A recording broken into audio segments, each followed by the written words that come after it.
Welcome to How to Make a Medicare Claim with MyGov. MyGov is a website that provides access to many government services from the one place, using just a single username and password. In this video, Julie is going to use MyGov and her computer to claim a Medicare refund on a recent checkup. She has already linked the Medicare service to her MyGov account, so is set up and ready to make her claim online. To watch how Julie signed into MyGov and linked a service, go to the Linking Services in MyGov course.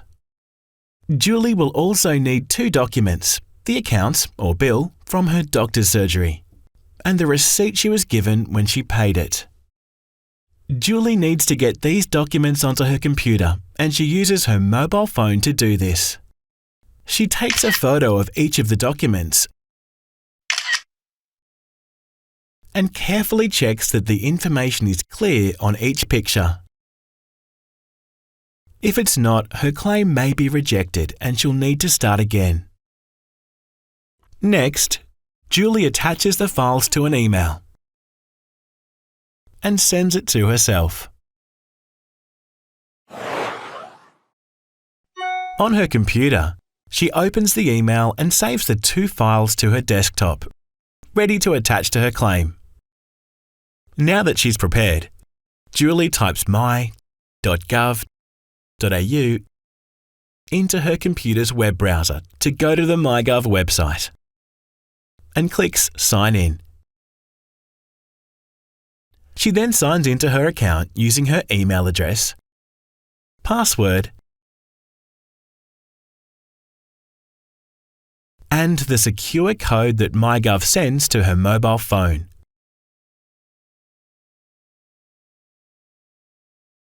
Once her MyGov homepage appears, she checks her linked services and chooses Medicare to open the Medicare service website. Before starting her claim, Julie decides to double-check that her banking details are correct. It's important to check this now because she won't be able to change them while making the claim. In the My Details panel, Julie clicks on Update Now. On the next screen, she scrolls down to see her banking details.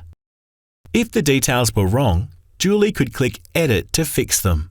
But she sees they are correct, so instead she clicks the Medicare logo to go back to her Medicare homepage.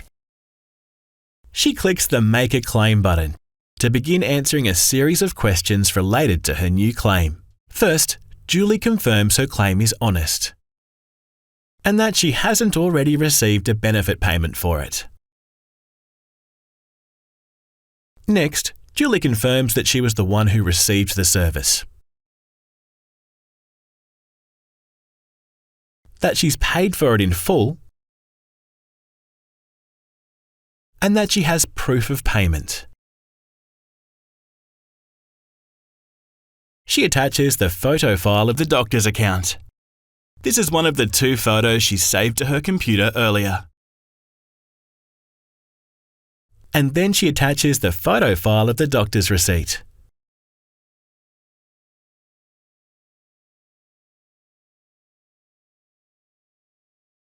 Now, Julie adds some information from the doctor's account. She types the doctor's provider number.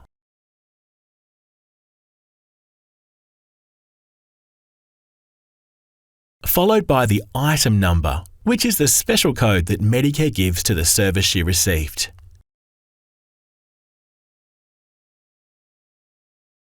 And she adds the date and the cost of the service. Julie then has a chance to review all the information she's provided and fix any mistakes. Once she's double-checked everything and is sure that the information and documents provided are true, she clicks Submit. Nice one! Julie's claim has been lodged with Medicare.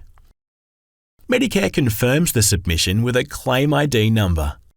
She makes a note of it in case she needs to follow up the claim in the future. She also downloads her claim to her computer. She will save the file for her records and print it if she ever needs a paper copy. Now that she's finished, Julie clicks on the Return to MyGov button to exit the Medicare website and securely signs out of MyGov. A week later, Julie gets an email from MyGov telling her there's a new message in her MyGov inbox. She signs into her MyGov account and checks her messages. Success! There's a message that says her claim has been processed and the refund paid into her bank account. Julie remembers that it's important to log out of MyGov each time she uses it, no matter how briefly. So, before she closes her computer, she clicks My Account and then Sign Out, and ends her MyGov session securely.